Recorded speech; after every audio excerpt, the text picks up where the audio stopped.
The first of our putting games is Clock In, a game where you can play 12 hours of golf in just a few minutes. For this activity, you will require tees or cones, balls and putters. To set this activity up, mark out several clock faces using cones, paper or other suitable markers.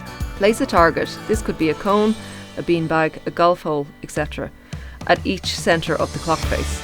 Split the group into teams and send each team to a clock face. Teams stand at 1 o'clock in a line. Give each team one club and player one ball. The first player puts the ball towards the target.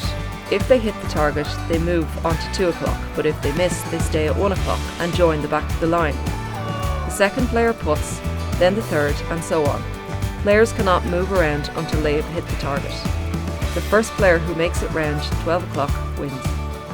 To make this activity easier, you can decrease the size of the clock face, or make it so that once a player in the team hits the target, the whole team moves around. You can also reduce the number of points around the clock face to just use the quarter hour. To make this activity harder, increase the size of the clock face.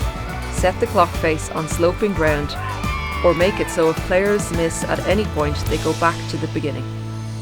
The second of our putting games is Cliffhanger, a game to test distance skills.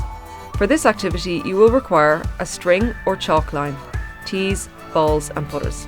To set this activity up, place a line of string, chalk line or lines of tees, or use the edge of the putting green as a target line. Players putt to get the ball as near to the target line as possible without going over the cliff. Teams can have a set number of balls. The winner is the team with the greater number of balls within a set area close to the target. To make this activity easier, putt from closer to the target. To make this activity harder, putt from further away from the target. Set up a no-go area and hazards. Introduce negative points for going over the cliff edge.